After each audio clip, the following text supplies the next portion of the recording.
नमस्कार मंडळी. माझ्या 2 व्हिडिओ तुम्ही बघितलेत का? त्याच्याबद्दल तुम्ही मला काहीच कळवलं नाही. आणि आता आजच्या गोष्टीचं म्हणजे प्रयोजन असं सांगते की आज आहे दीपामावस्या. माहिती आहे का तुम्हाला? दीप म्हणजे काय? तर जीवनातला अंधकार जो असतो तो नाहीसा करणारं एक अगदी सगळ्यात छोटीशी पण सुंदरशी ऊर्जा आहे आपल्यालाही. प्रत्येकाला एखादं लहान मूल जरी असलं ना, संध्याकाळ झाली की ते कावरं बावरं होतं. मग आई काय करते? त्याला कडेवर उचलते, त्याला घेऊन ती तुळशीवृंदावनापाशी दिवा लावते आणि दिवा लावला की ते मूल खुदकन हसतं. म्हणजे बघा, सगळ्यांना अंधार नकोसा असतो. कारण काय?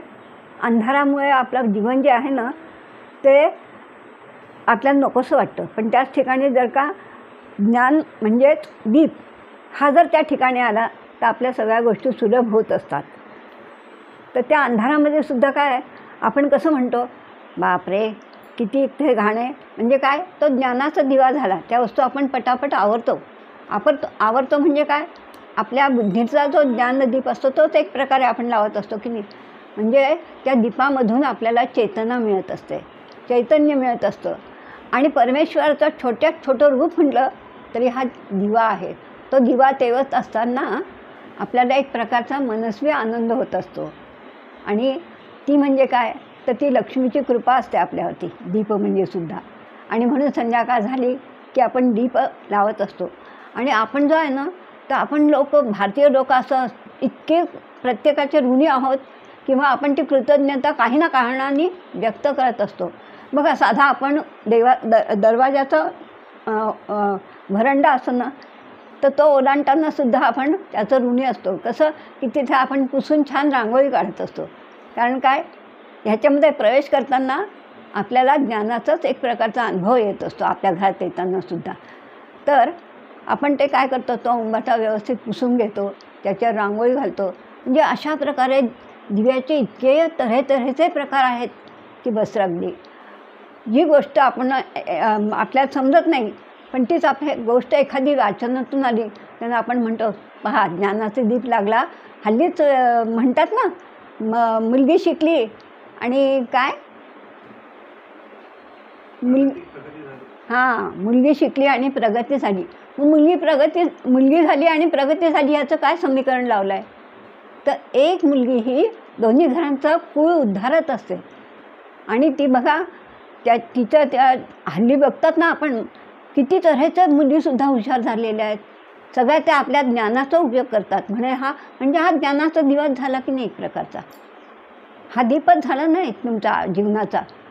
आणि त्या दिव्याची अशी पूजा आपण ह्या अमावस्येला करत असतो. त्याला सुंदरपैकी स्वच्छ घासायचं, पुसायचं. दिवा घासायचं म्हणजे काय हो? आपल्यावरची जी काजळी असते ना अज्ञानाची, ती आपण ते घासून दूर करत असतो. बघा, दिव्याला जर काजळी आली तर आपण झटकन सारतो की नाही बाजूला, आणि परत प्रकाशमय होते ती. मग तसंच आपलं जीवन आहे. कुणाच्या जीवनात नाही हो काही. सगळ्यांच्याकडे प्रॉब्लेम आहेत, प्रश्न आहेत, सगळ्यांना आहेत. परंतु ते जे आपण सॉल्व करत असतो किंवा ते जे आपण समजावून आपण उमजून केलं तर ते आपल्याला अतिशय सुलभ होत असतं, असं मला तरी वाटतं माझ्या ह्याच्यातून. तर अशाच एका छोटीशी गोष्ट मी तुम्हाला आता सांगते. 1-2च मिनटं बंद कर जरा. एका गावामध्ये 4 भाऊ राहत असतात. 4 भाऊ राहत असतात. तर त्या गावामध्ये त्या 4 भावांमध्ये सगळ्यात मोठा वडील भाऊ असतो. आणि त्याला लहानापासून मोठ्यापर्यंत घरादारात भाऊच म्हणत असतात. तर त्या भावाची गोष्ट, 4 भावांची गोष्ट म्हणजे अशी की सगळ्यात वडील भाऊ होतो लवकर. त्याच्यानंतर किती वर्ष त्या घरात पाळणा हलत नाही. आणि नंतर पाळणा हल्ल्यानंतर ती 3 भावंडं होतात. 4 भावंडंच असतात. एकही मुलगी नसते त्यांना, म्हणजे बहीण नसते त्या भावांना. तर एक साथ येते आणि त्याच्यामध्ये ते दोघंही आईवडील मरतात. पण फक्त पूर्वीच्या काळी लवकर लग्न होत असत ना, तर फक्त मोठ्या भावाचं लग्न झालं होतं. तर त्या भावांनी आणि बहिणींनी काय विचार केला असेल? आईवडील तर नव्हतेच, पण त्यांनी बघितलं की आता हे 4ही भावंडं माझेच आहे. मग अशी मुलगी त्यांनी शोधली की जी कुटुंब सांभाळेल. आणि बघा त्याला तो इतका भाग्यवान होता भाऊ की त्याला खरोखर त्याला अनुरूप अशीच गृहलक्ष्मी मिळते. आणि त्या होता होता काय होतं की ते 4 भावंड असं त्यांच्याकडे काहीच नव्हतं. त्यांनी एक दिवस बायकोला सांगितलं, गृहलक्ष्मी त्याला सुंदर मिळते अगदी. आणि एक दिवस तो तिला सांगतो त्या आपल्या बायकोला की माझं ऐकतेस का एक गोष्ट? म्हणे काय? बघ मला असं वाटतं आहे अपत्य सुख म्हणजे वेगळं काय असतं गं? माझी ही 3 भावंडं जी आहेत ती आपल्याला अपत्याप्रमाणेच आहे. मग आपण आपल्यासाठी वेगळं मूल का होऊ द्यायचं?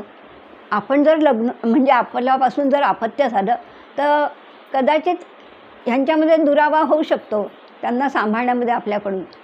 मग कशा करता आपण कसं? पण ती पण त्याला सहमत होते.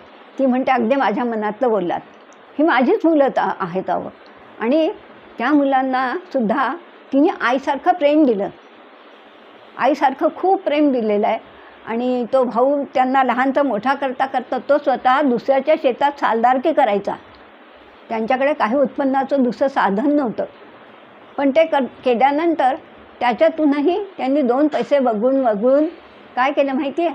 मुलं मोठी मोठी होत झाली तसं त्यांनी त्यांची लग्न करून दिलं. मग मुलांचं जसं वय वाढलं तसं त्यांनी काय सांगितलं की भाऊ तू आमच्यासाठी आत्तापर्यंत खूप कष्ट केले वहिनीने आणि तू, तर तुम्ही आता दोघांनी घरात बसायचं आणि आम्ही काम करू. आणि मग ती 3 भावंडे होती ना ती शेतात हे करायची. पण मोठा भाऊ खरोखर सगळा व्यवहार तू बघायचा, आम्ही बघणार नाही, व्यवहार तुझ्याच हातात राहील, फक्त शेतात आम्ही जायचं, तू घरी बसून राहायचं. आणि तो मग त्याला बसावंच लागतं घरी, पण सगळा व्यवहार त्याच्या हातात होता. त्यांनी काय केलं माहिती आहे का? त्यांनी कुशलतेने इतका सुंदर त्यांच्या हातातला पैसा जो आलेला होता त्याचा विनियोग त्यांनी इतक्या छान प्रकारे केला. पूर्वी ज्याच्याकडे शेती जास्त तो अतिश्रीमंत समजला जायचा बघा. आणि उत्तम रीतीने त्यांनी ते 1 एकर 2 एकर असं करता करता पुष्कळ एकर शेती जमवली. आणि त्या शेतीच्या प्रपंचावर त्यांनी 3 भावांची लग्न केली. झालं, 3 सुना येतात घरामध्ये, सुनाच म्हटलं जाईल नाही का, कारण हा मोठाच होता सगळ्यात. 3 आल्यानंतर मग मोठींनी त्यांची मुलं बाळं सांभाळायची. आणि या धाकट्या 3 ज्या होत्या एक स्वयंपाक करायची, 2 जणी धुणं भांडी आलटून पालटून असं सुरळीत घर चाललं होतं. म्हणजे घर म्हणायचं, लोक म्हणायचे की वा काय सुंदर आहे भाऊ, भाऊच्या सुना पण चांगल्या मिळाल्या भाऊला, असं म्हणायचं सगळं. असं करता करता काय होतं, एक दिवस लोक पूर्वी बघा वडाच्या पारंब्यावरती मारुतीचं मंदिर वगैरे असलं की तिथे लोक बैठक बसायची. तेव्हा काय असे टी व्ही काही नव्हते ना, त्याच्याने तिथे बसल्यानंतर काय होते तिथे गोष्टी व्हायच्या. मग हे लोक काय म्हणतात, गावातले पंच हे बाकीचे लोक, अरे म्हणे एक गोष्ट सांगू का रे? एक जण म्हणतो म्हणे काय? म्हणे अरे हा आपला पहिला सरपंच आहे, तो आता किती म्हातारा झाला आहे म्हणे, आता ह्याला काढून आपण भाऊला नेऊ म्हणे त्या ठिकाणी, त्याची नेमणूक करू म्हणे आपण, म्हणजे आपल्या गावात जरा काही बदल झाला तर होईल आणखीन चांगला. सगळेजण एकमताने तयार होतात, कारण त्याचं वागणंच इतकं सुंदर असतं ना भाऊचं की बसगली की बोट ठेवायला कुठे जागाच नसते.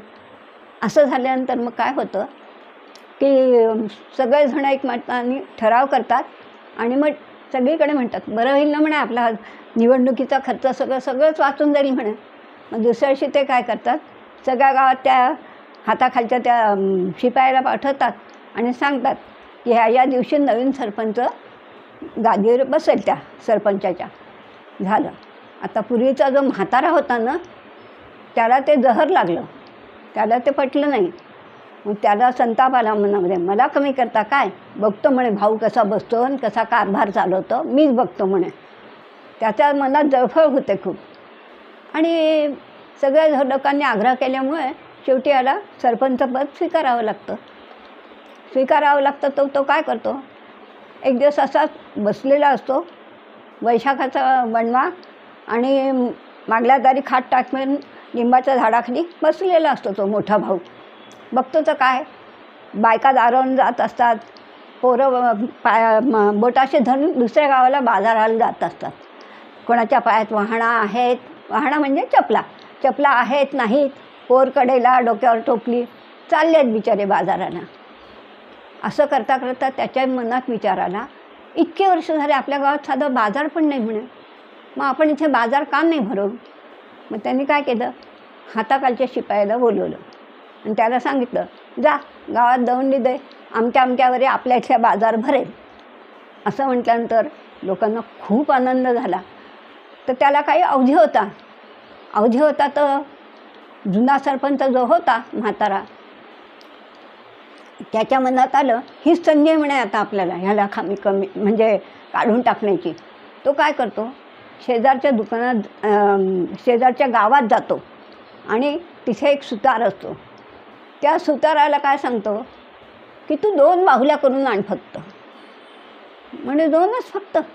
हो म्हणे, मी सांगतो तसं कर. आणि तुला काय म्हणे, आमच्या गावचा बाजार भरला ही गोष्ट पंचक्रोशीत तेव्हाच पसरते, कारण जाणारे येणारे लोक आपले तोंड गप्प थोडेच असतात, काही एकमेकांना कळतं. ती वार्ता सगळीकडे आजूबाजूच्या गावातही झालेली असते चर्चा त्याची. त्याच्याने तो काय करतो, त्या सुताराला सांगतो की तू 2च बाहुल्या कर आणि त्या एकीचं नाव कर्कशा ठेव, एकीचं नाव अवदसा ठेव आणि एवढं मोठं हार घेऊन बैस म्हणे तू तिथे त्या शेवटच्या झाडाखाली तू बैस म्हणे. म्हणे ठीक आहे म्हणे, पण हे कसं करता म्हणे, तू विचारायचं नाही म्हणे, तुला काय म्हणे, त्या दिवशी जेवढे पैसे असेल त्याच्या किती पटीने तू मागशील तेवढा पैसा मी तुझ्या पदरात ओतेल, पण तू तोंड गप्प ठेवायचं आणि बसायचं. विचारलं कोणी तर हेच सांगायचं. म्हणजे ठीक आहे. त्याला काय पैसा गोड आहे शेवटी माणसाला, आणि तो त्याप्रमाणे बसतो आणि तेवढा त्याचा जरब पण असतो ना. तर ठरल्या दिवसाप्रमाणे एका वारी त्यांच्या गावचा बाजार भरतो. बाजार भरल्यानंतर लोकांना खूप आनंद झाला असतो. आणि बाजारात काय नसतो, बाजार तर तुम्हाला सगळ्यांनाच माहिती आहे. आता एक तुमचे काय डीमार्ट वगैरे असं सगळं निघायचं, तेव्हा सगळं पूर्वी नव्हतं ना. त्याच्याने छान सगळ्या प्रकारचा बाजार भरला होता. धान्य बाजार, कपडे लत्ते, भांडे कुंडे, काय नाही ते सगळा बाजार छान भरला होता. अगदी झालं. आणि त्याच्या आधी त्यांनी पहिल्यांदा जेव्हा दवंडी पिटवली ना शिपाया हाती, तेव्हा त्यांनी एक सांगितलं होतं की पहिल्याच बाजारी कोणाचा माल विकला गेला नाही ना, तर त्याचा सगळा माल मी त्या दिवशीच्या बाजारभावाच्या किमतीप्रमाणे विकत घेईन. म्हणजे कसं, कोणी आशेने पोटाच्या आशेने 2 पैसे कमवण्यासाठी बाजाराला येतील विकायला वस्तू, पण त्यांची विक्रीच नाही झाली तर काय करायचं ना. म्हणून ही एक त्यांनी सगळ्यांना सूचना दिलेली असते. त्याच्याने सगळे आनंदाने खुश असतात. जो तो बाजारात येतो, सगळेजण म्हणतो भाऊने हे फार बेस्ट केलं बा, फार छान केलं, लई बेस्ट झालं काम, असं म्हणून त्यांना खूप आनंद होतो. झालं. बाजारात जातात तो शेवटच्या झाडाखाली एक बसलेला असतो आणि बघतात तर काय एवढं मोठं टोपलं आणि त्याच्यात 2च बाहुल्या. त्याला सगळ्यांना नवलट्टा रे, हे असं काय म्हणे. मग तो म्हणतो काय शरे भाऊ आहे. मग तो म्हणतो हाई अवदसा आणि हाई कर्कशा, मायव कोण लिहिली यांना, असं म्हणून तो निघून जातो. आणि हा जो असतो ना जुना सरपंच, तो पण एकदा फेरफटका मारून जातो आणि निघून जातो. झालं. म्हणजे हा बसला आहे की नाही बघायला माणूस. असं करता करता 4 वाजता ठरल्याप्रमाणे काय होतं, पूर्वी खेडेगावात लवकर बाजार लवकरही भरतं आणि लवकरही बंद होतं. कारण काय तर लोकांना किती मैल परत घरी जायचं असतं ना, लांब 2 कोस 4 कोस असं, मग इतकं लांब जायचं तर अंधार पडल्यावर कसं होईल.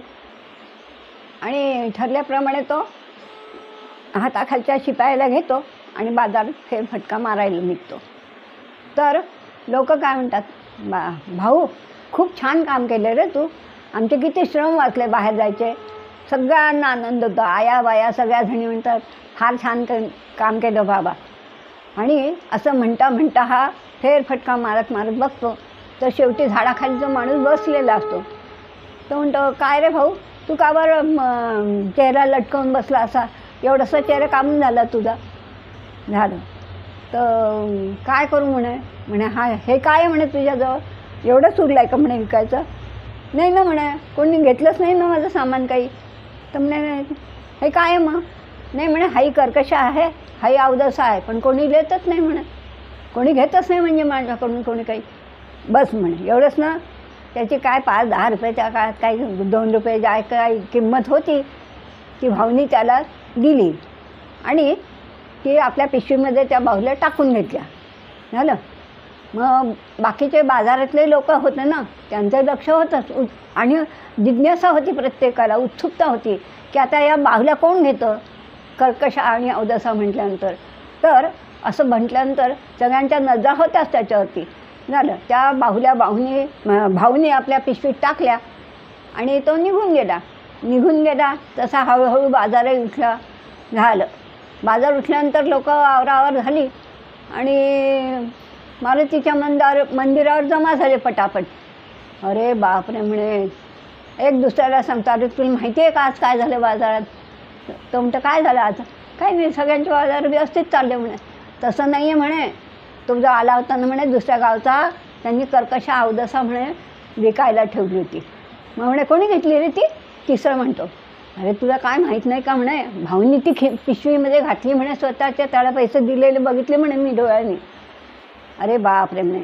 झाला. आता हा कर्कशानं अवदसा घातली त्यांनी पिशवीमध्ये, म्हणजे हा त्याच्या घराचाही सत्यानाश करेल, घरी घेऊन गेला म्हणजे, आणि गावचाही वाटोळ होईल. नको बाबा नाही, त्याच्यापेक्षा आपल्याला आपला पहिला जुनाच सरपंच बरा आहे. झालं. अशा ह्या गोष्टी होतात. आणि हा म्हातारा जो असतो ना, तर हा मुद्दाहून हळूहळू येतो आणि एका झाडाखालून यांच्या गोष्टी ऐकत असतो, पाराच्या मागच्या असं लांब झाडापाशी. मग तो असा हळूच निघतो बाहेर आणि मग असं मुंडासं वगैरे नीट करत म्हणतो, का रे काय चावळत आहे रे? मग ते म्हणतात, काही नाही म्हणे पाटील, आज असं झालं की भाऊनी म्हणे कर्कशानं अवदसा घरात घातली. तो आता घराचं सगळं वाटोळं करेल. मला तर वाटतं तुम्हीच पहिलं सरपंच व्हावं, आणि त्याला मनातून तेच हवं असतं ना, आपणच सरपंच व्हावं म्हणून. झालं. असं करता करता आता त्या दिवसातून निघून जातात.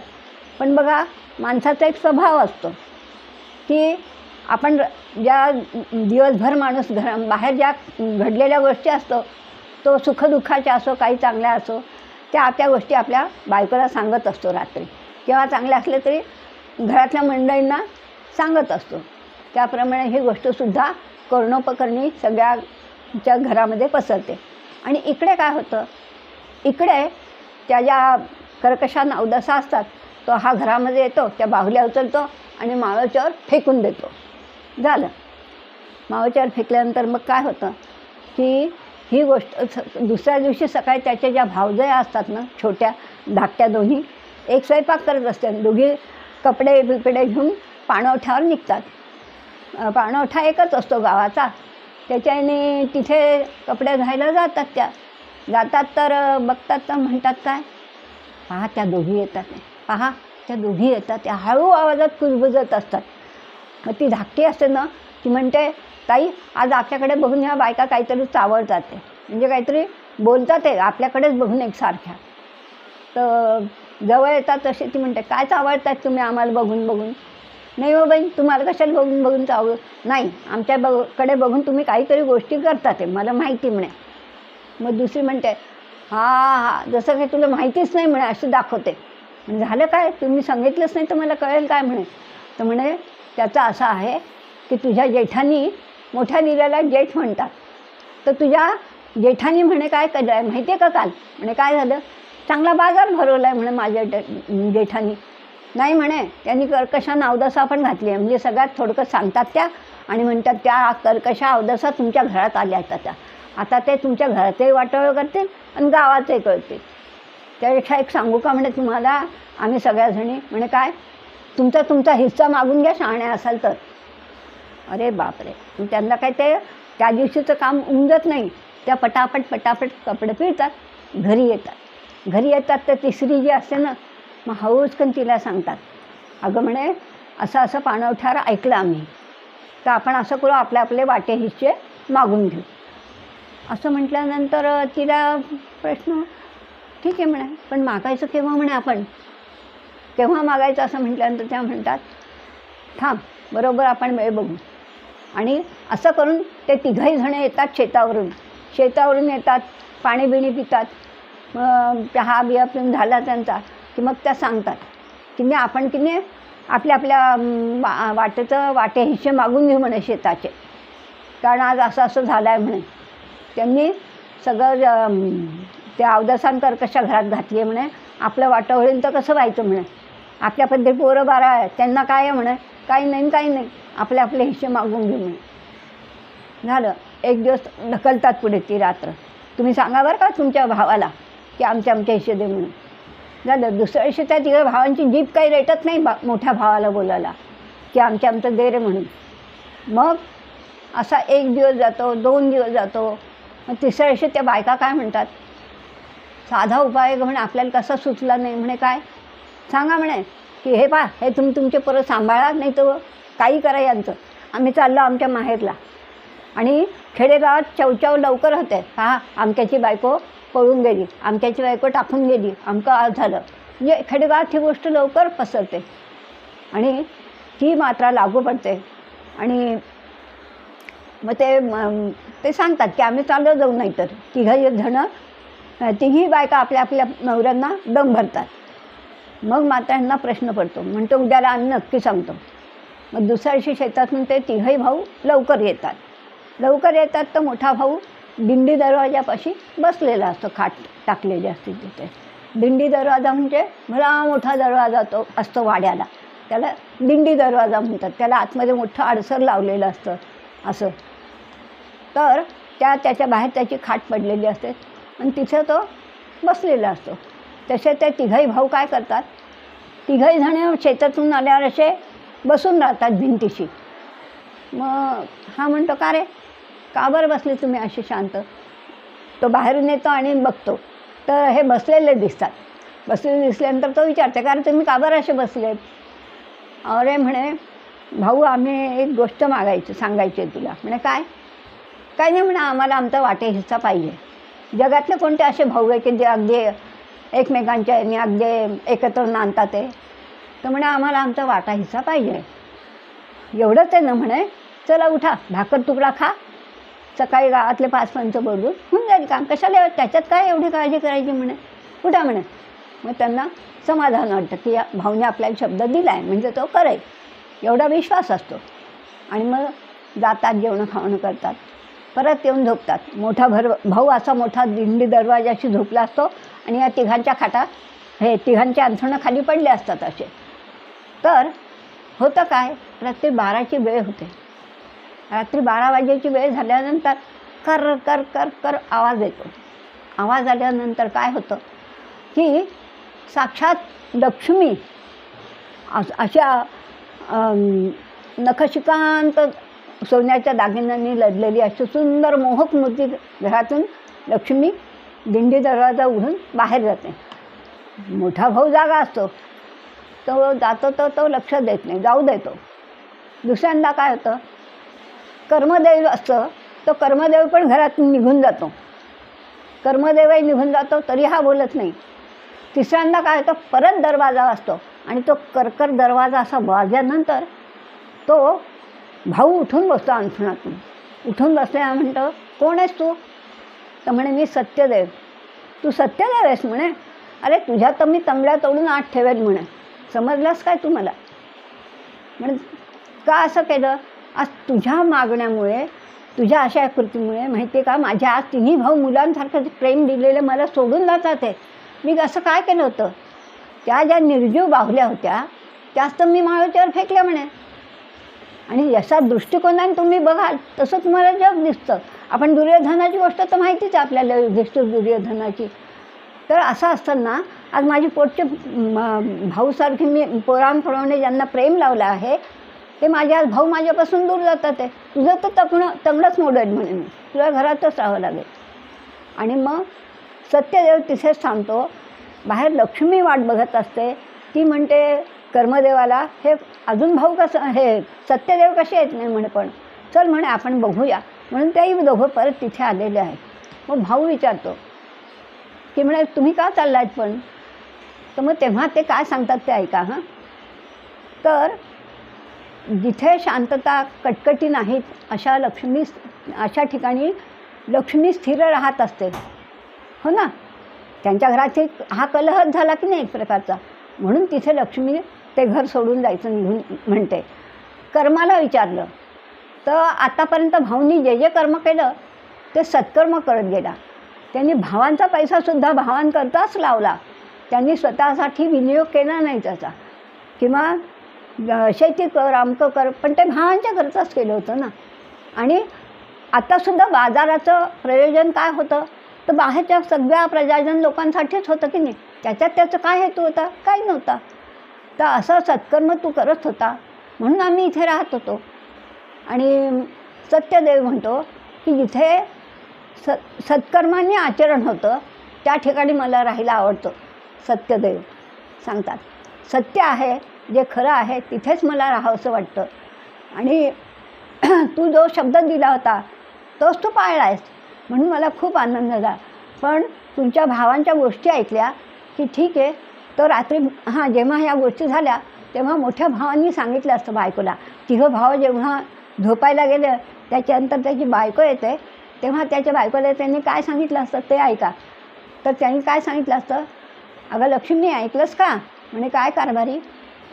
तर म्हणे उद्याला फक्त दांडीवरचं लुगडं घे आणि आपण हे घर सोडून जायचं आहे बरं का. ती त्याच्यावरती प्रश्न विचारत नाही का आपल्याला घर सोडून जायचं आहे का, मग आता मी कुठे राहू का, काय होईल, एक शब्द नाही. ते म्हणते एवढंच ना, बरं चालेल. आणि तो संवाद ह्या तिघांनी ऐकला असतो, सत्यदेवानी, कर्मदेवानी आणि लक्ष्मीनी, म्हणून ते त्या घरातून निघून जात असतात. पण हे सगळं जेव्हा होतं ना तेव्हा ते तिघही भाऊ एकमेकांना चिमट्या घेऊन सांगत असतात की अरे तू ऐकलंस का?